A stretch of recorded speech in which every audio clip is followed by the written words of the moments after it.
Hello everyone, आज date है 25 जनवरी और द हिंदू एडिटोरियल डिस्कशन में आपका स्वागत है। सबसे पहले हम देख लेते हैं कि कौन कौन से इंपॉर्टेंट आर्टिकल आज हम डिस्कस करेंगे। जो हमारा फर्स्ट आर्टिकल है वो फिशरमैन को लेकर के होगा। इंडिया और श्रीलंका के बीच में कॉन्फ्लिक्ट चल रहा है, तो हम देखेंगे कि कौन कौन से मुद्दे हैं और उनके कैसे सोल्व किया जा सकता है।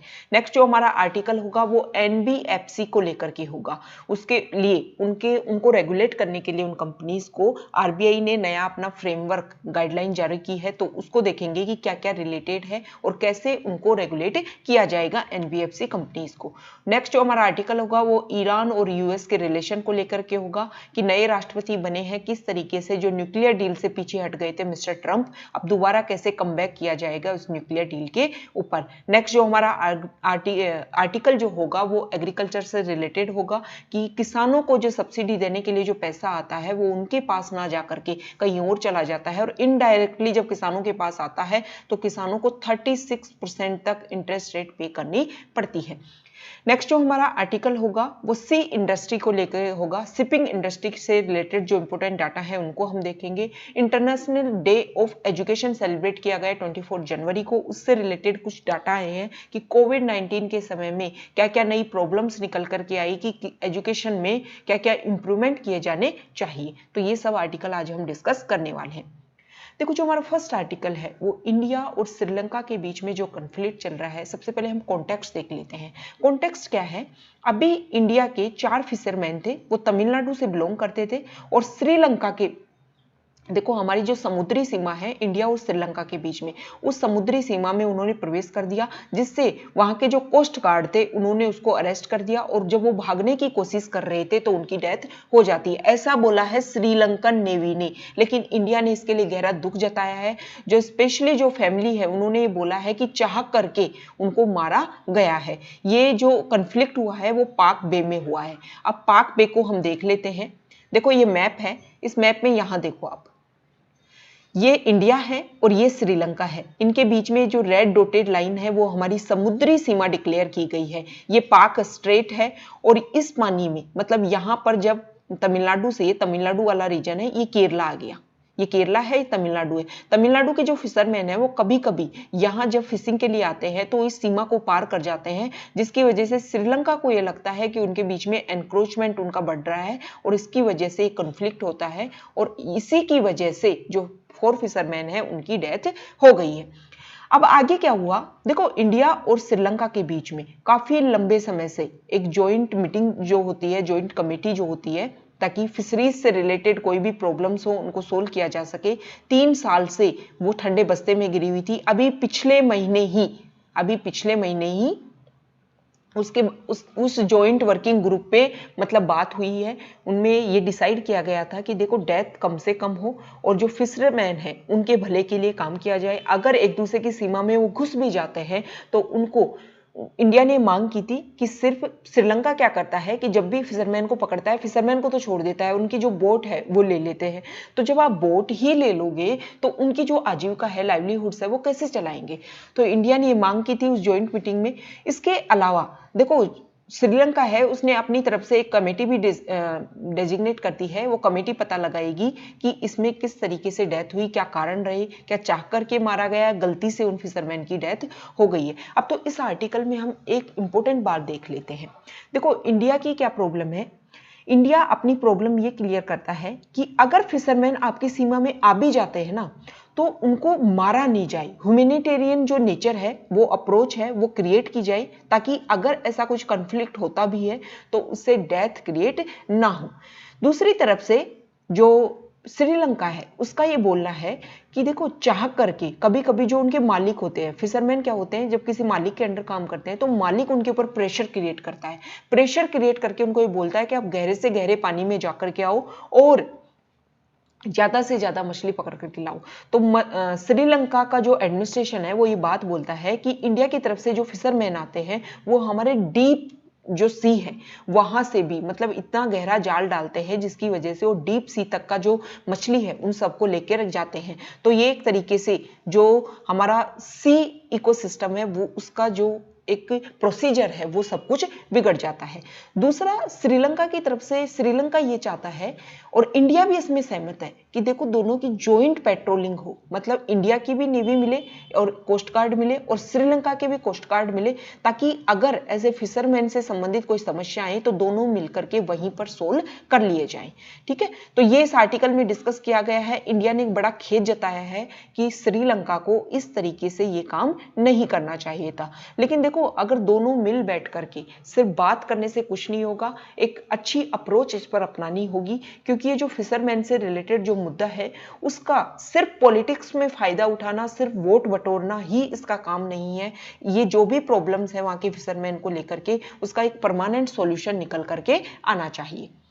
नेक्स्ट जो हमारा आर्टिकल है वो एनबीएफसी को लेकर के है। आरबीआई ने नॉन बैंकिंग फाइनेंशियल कंपनीज को उन पर रेगुलेशन करने के लिए नई गाइडलाइन जारी की है और 4 लेवल पर उन्होंने 4 टियर में अपनी अप्रोच को बांटा है। उन्होंने ये माना है कि एनबीएफसी को जो बहुत ज्यादा लिबरलाइजेशन दे रखा था, बहुत ज्यादा फ्रीडम दे रखी थी, अब उस पर सिकंजा कसने की जरूरत है। कारण क्या है, कोविड-19 जो है उस पेंडेमिक के बाद में जो हमारी इकोनॉमी है वो रिकवर कर रही है।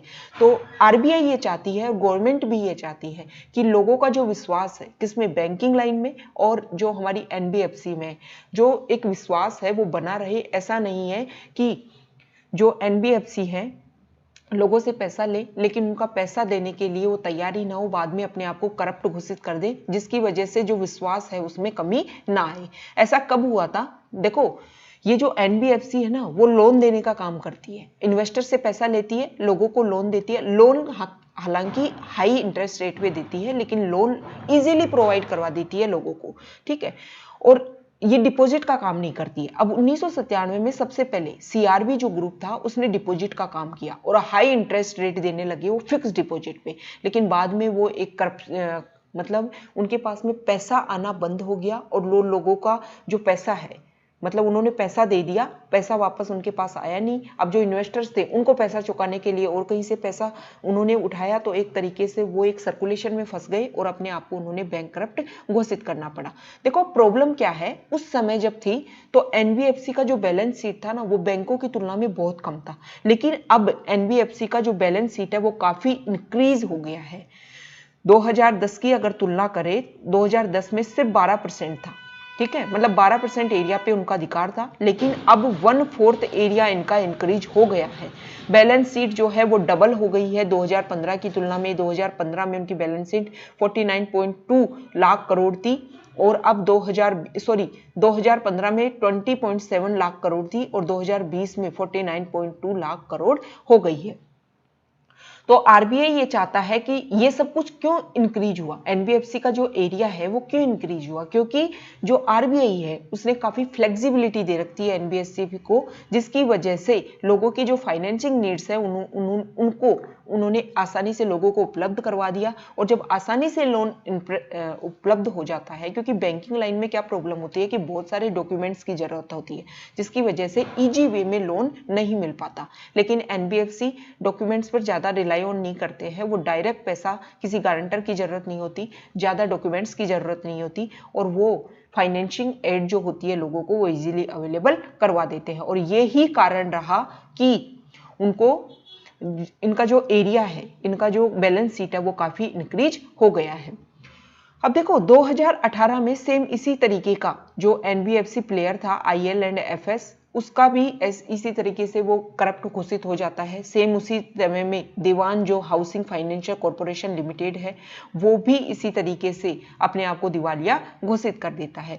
तो एनबीएफसी का, आरबीआई ये चाहता है कि एनबीएफसी का जो फेलियर है ना उसकी वजह से जो फाइनेंस सेक्टर है उस पर काफी इंपैक्ट गिरता है। तो इस तरीके से एनबीएफसी पर कंट्रोल किया जाए, जो ये कंपनीज है उन पर कंट्रोल किया जाए कि बहुत जल्दबाजी भी ना हो और इसकी वजह से कोई भी रिस्क भी ना आए सेक्टर में।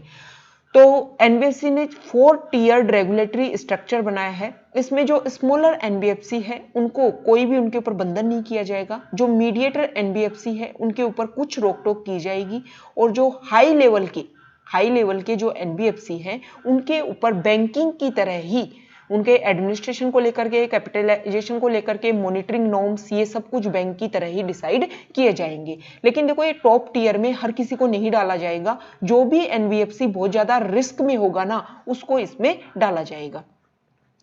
पिछले कुछ सालों की बात करें तो बैंकिंग सेक्टर है वो खुद परेशानी में है, खुद संकट में है, जैसे PMC bank, yes bank, Lakshmi Vilas bank.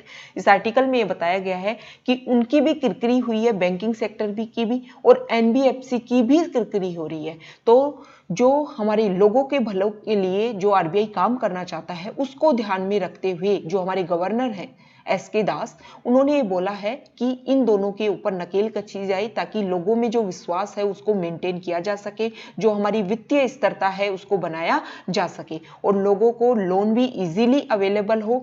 और कोविड-19 के बाद में जो हमारी इकोनॉमी रिकवर कर रही है, तो इस तरीके से जब लोन के लिए, पैसे के लिए कुछ प्रॉब्लम हो तो फाइनेंस सेक्टर की वजह से फंडिंग में कोई भी बाधाएं उत्पन्न ना हो। तो इस तरीके से एनबीएफसी को काम तो करने दिया जाएगा, लेकिन उसके ऊपर जो रेगुलेशन है, फ्रेमवर्क है, उसको स्ट्रिक्ट बनाया जाएगा, पहले की तरह लिबरल नहीं रखा जाएगा, ताकि वो बड़े मनमाने ढंग से काम करे और लोगों को जो परेशानी बाद में क्रिएट हो वो ज्यादा ना बढ़ सके। नेक्स्ट जो हमारा आर्टिकल है वो ईरान और यूएस को लेकर के है। देखो ईरान जो है, ईरान और यूएस के बीच में न्यूक्लियर डील हुई थी जिसको P5+1 डील के नाम से भी जाना जाता है। 2015 में ये डील होती है और 2015 में डील होने के बाद में उसमें कुछ टारगेट डिसाइड किए जाते हैं। P5+1 कैसे बोला जाता है? P5 वो देश जो परमानेंट मेंबर है यूएन के, जिनके पास में वीटो पावर है। कौन कौन से हैं? China, France, Russia, UK, US और +1 जर्मनी देश। इसके अलावा यूरोपियन यूनियन में भी ये जो ट्रीटी हुई थी उसमें काफी इंपॉर्टेंट रोल प्ले किया था। तो P5+1 ये देश एक तरफ थे, दूसरी तरफ ईरान था। बातचीत होती है। बातचीत क्या होती है? देखो ईरान के पास में 2000 के लगभग में वहां पर अचानक से कुछ रिपोर्ट सामने आती है कि ईरान अपने यहाँ पर यूरेनियम का जो डिपॉजिट है उसको काफी इंक्रीज कर रहा है। तो बाद में रेगुलर जो डेवलप्ड कंट्रीज हैं वो प्रेशर क्रिएट करने की कोशिश करते हैं, क्योंकि वो जो एटॉमिक बम बना सकता है, बहुत सारी मिसाइल्स बना सकता है, जिसकी वजह से गल्फ कंट्रीज को काफी परेशानी हो सकती है और आगे बढ़ करके ये परेशानियां पूरे वर्ल्ड को भी हो सकती हैं। इसके लिए उसके ऊपर कुछ प्रतिबंध लगाए गए। बाद में ईरान तैयार होता है कि मैं अपने आप मुझ पर यूरेनियम को लेकर के जो भी आप मेरे के ऊपर बाधाएं, जो भी प्रतिबंध लगाना, बैन लगाना चाहते हो, उसके लिए मैं रेडी हूं। बातचीत चलती है, 2015 में डील साइन हो जाती है।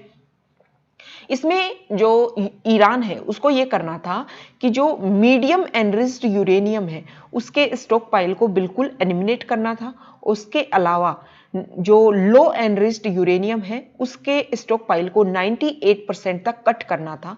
और इसके अलावा जो उसके गैस सेंट्रीफ्यूजेज हैं उनको 13 सालों में 2.25% अगले 13 सालों में उनको कम करना था। ये डिसाइड किया गया था। अब ऐसा काम ईरान करेगा या नहीं किए, मतलब ये तो शर्त रखी गई थी ना। अब ईरान इस पे काम करेगा या नहीं करेगा, ये कैसे पता चलेगा? कैसे पता चलेगा? वो इस तरीके से पता चलेगा, IAEA international atomic energy agency को ये पावर दी गई थी कि आप रखोगे ध्यान किसके ऊपर? ईरान के ऊपर, और ईरान ये काम कर रहा है या नहीं कर रहा है।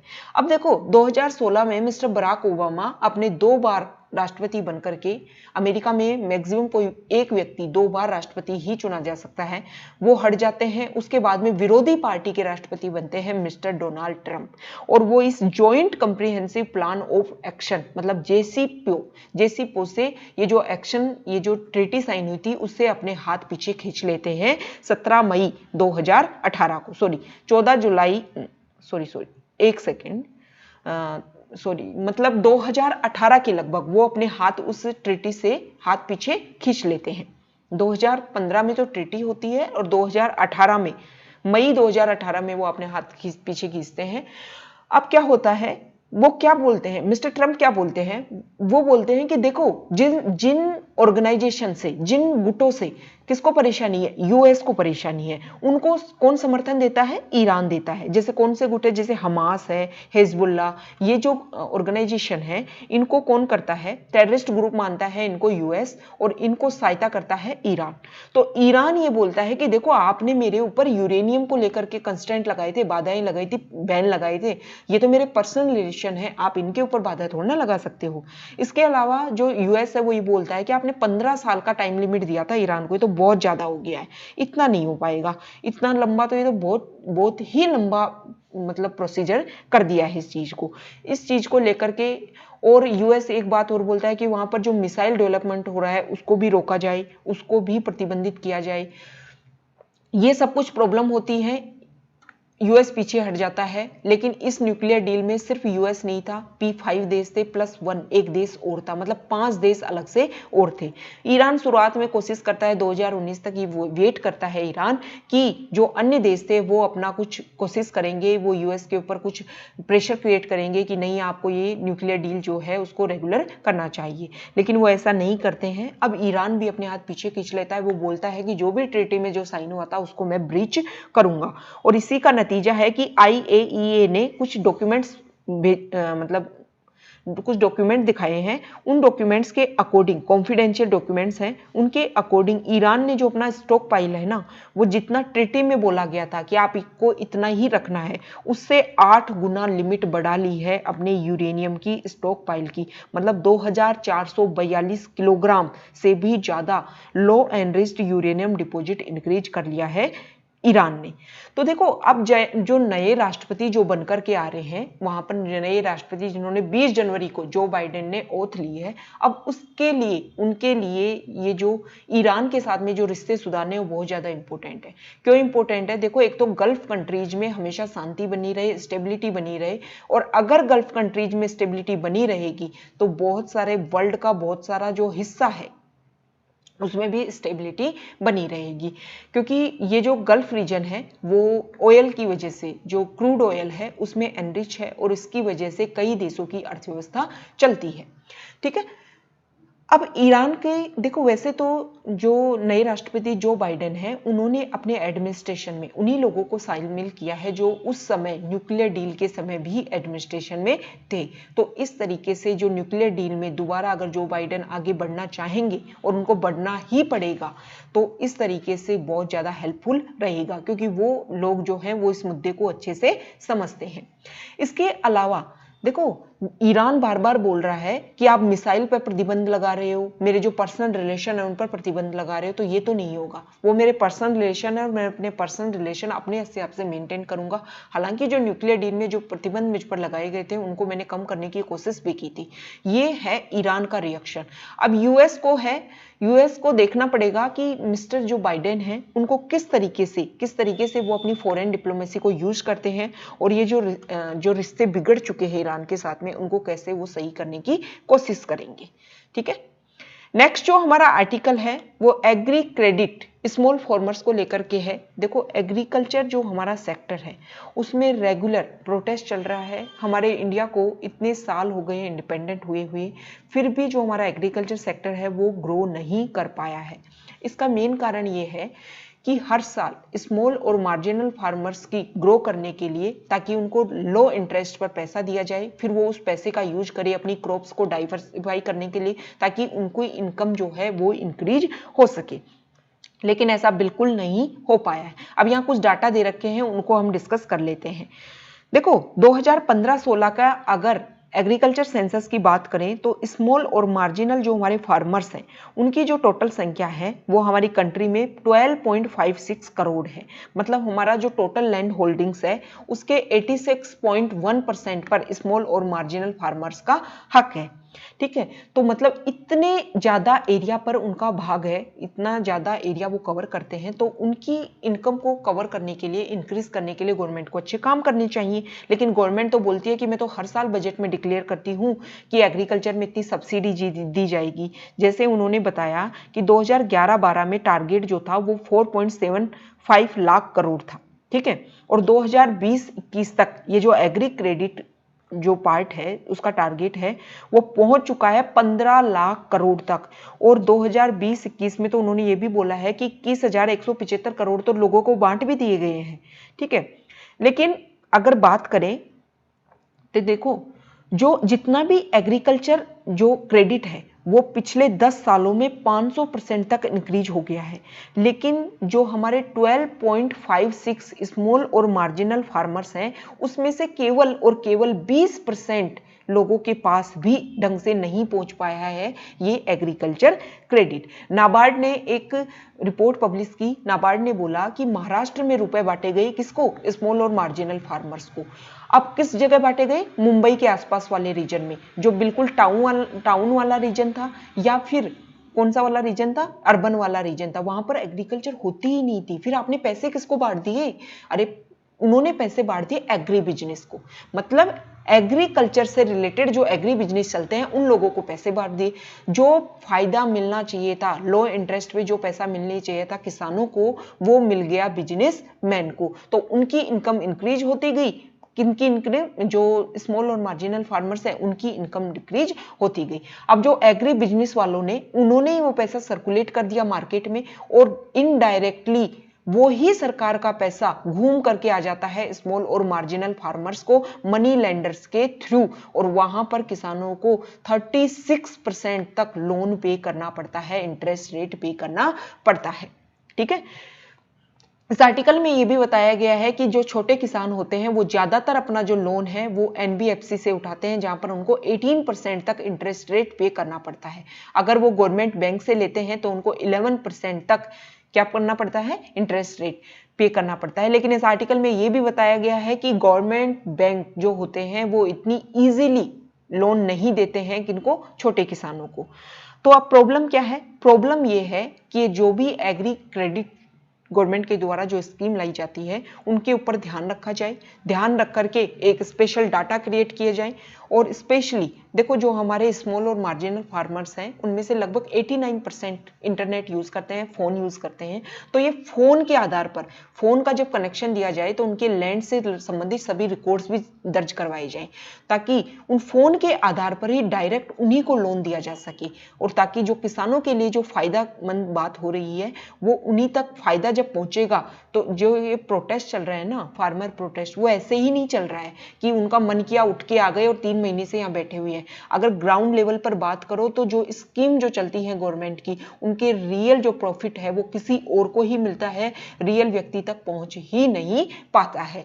तो इस आर्टिकल में बताया गया है कि जो भी स्कीम गवर्नमेंट की चलती है उनको ध्यान रखना चाहिए कि सिर्फ गवर्नमेंट को स्कीम बनाना ही ठीक नहीं है, उनका इम्प्लीमेंटेशन सही ढंग से हो रहा है या नहीं हो रहा है। जो भी उन्होंने स्कीम बनाई है वो ढंग से जिन लोगों के प्रॉफिट के लिए बनाई गई थी उन लोगों तक प्रॉफिट पहुंच पा रहा है या नहीं पहुंच पा रहा है। अगर उनके पास डाटा आ रहे हैं कि उनके पास नहीं पहुंच पा रहा है तो उनके अपने एडमिनिस्ट्रेशन को काम करना होगा, ढंग से उनसे काम करवाना होगा, ताकि रियल जो प्रॉफिट जिस तक पहुंचना चाहिए उन लोगों तक पहुंच पाए।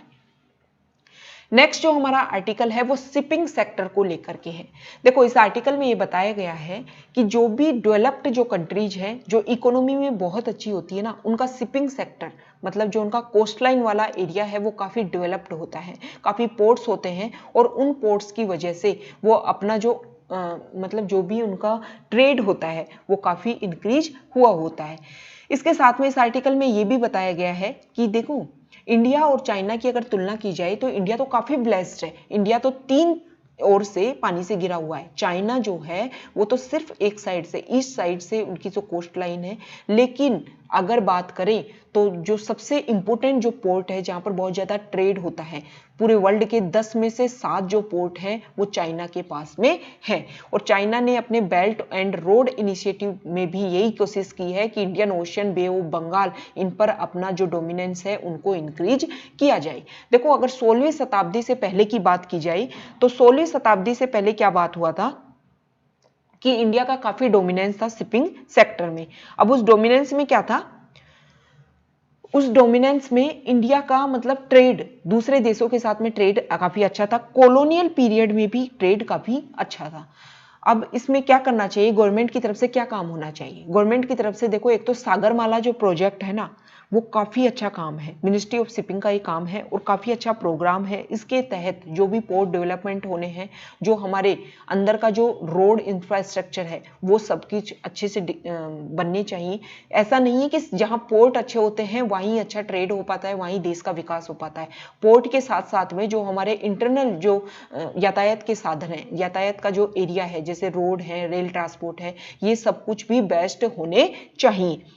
देखो, नेशनल शिपिंग बोर्ड होता है, किसके अंदर, ये मिनिस्ट्री ऑफ शिपिंग के अंडर आता है। इंडिपेंडेंट एडवाइजरी बोर्ड है जिसमें डायरेक्टर जनरल ऑफ शिपिंग एक मेंबर है।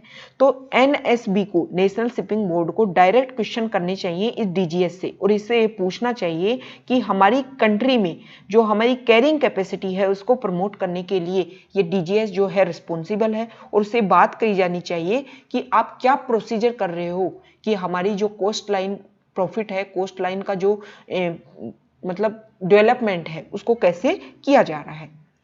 नेक्स्ट जो हमारा आर्टिकल है वो एजुकेशन को लेकर के है। देखो, 24 जनवरी को international day of education celebrate किया गया, इसका 3rd एडिशन। और किसके, यूनाइटेड नेशन जनरल असेंबली, इसकी, ताकि जो एजुकेशन की जो वैल्यू है ना वो इंक्रीज हो सके। इसकी जो थीम है वो ये है कि recover and revitalise education for the covid generation. देखो, कोविड-19 जब आया पूरे वर्ल्ड में फैला। अब जब कोविड-19 आया तो स्कूलें जो हैं वो बिल्कुल शट डाउन हो गई, बिल्कुल बंद हो गई। उसकी वजह से बहुत सारे जो बच्चे हैं उनका ड्रॉप आउट जो है वो काफ़ी इंक्रीज हो गया था। तो इस आर्टिकल में बोला गया है कि देखो, पहले सरकारों ने, हर देश की सरकार ने बहुत अच्छी मेहनत की थी ताकि ज़्यादा से ज़्यादा जो बच्चे हैं वो एजुकेशन से जुड़ सके। लेकिन जब कोविड-19 आया, स्कूलें बंद हो गई और बहुत सारे लोगों की जो इकोनॉमी है वो भी काफ़ी नीचे चली गई, लोगों की इनकम बंद हो गई। अब दोबारा से जब स्कूल खुलने लगे हैं, उनकी वजह से जो इकोनॉमी नीचे गई है और जो बच्चे इतने दिनों से, लगभग 5-6 महीने एवरेज अगर मानकर चलें, स्कूल से दूर रहे हैं, घर वालों की, जो पेरेंट्स की इनकम है वो कम हो गई है, तो दोबारा स्कूल में जो भेजने वाला जो काम है ना वो कम हो गया है। उसका जो एवरेज है, जिसका जो परसेंटेज है वो कम हो गया है। तो दोबारा जो हर देश की जो मतलब एडमिनिस्ट्रेशन है, हर देश की गवर्नमेंट है, उसको और ज़्यादा अच्छे से काम करना पड़ेगा ताकि ये जो ड्रॉप आउट है ना वो उसकी ज़्यादा इंक्रीज ना हो। इसके अलावा जो गवर्नमेंट है उनको बहुत ज़्यादा स्पेंड भी करना पड़ेगा एजुकेशन के ऊपर। यूनेस्को ने एस्टिमेट किया है कि अगर 11.8 ट्रिलियन स्पेशल इन्वेस्ट करने पड़ेगा कोविड-19 फिसल रिस्पॉन्स के लिए, ठीक है, जिसमें से मतलब कोविड-19 से लड़ने के लिए इतना पैसा देना पड़ेगा, ये यूनेस्को ने एस्टिमेट किया गया है। एजुकेशन के लिए दिया जाएगा 0.78, ठीक है, और 73 बिलियन स्पेंड करेंगे कौन, हाई इनकम कंट्रीज में, ये सब कुछ इन्वेस्ट किया जाएगा। तो देखो, इस आर्टिकल में बोला गया है कि एजुकेशन का जो इंपॉर्टेंस है ना वो बहुत ज़्यादा है। अगर कोविड-19 का ये पोस्ट इफेक्ट होता है और एजुकेशन में जो ड्रॉप आउट है अगर उनकी संख्या इंक्रीज हो जाती है तो इसकी वजह से जो आने वाले समय में जो स्लो डाउन आएगा ना इकोनॉमी में, बहुत सारी जो हमारी पॉपुलेशन है, पूरे वर्ल्ड की पॉपुलेशन अगर अनएजुकेटेड रह गई तो बहुत ज़्यादा आगे आने वाले समय में बहुत ज़्यादा प्रॉब्लम आने वाली है, ठीक है। तो ये आज का हमारा डिस्कशन था, कई इंपॉर्टेंट आर्टिकल को हमने डिस्कस किया। Okay, thank you.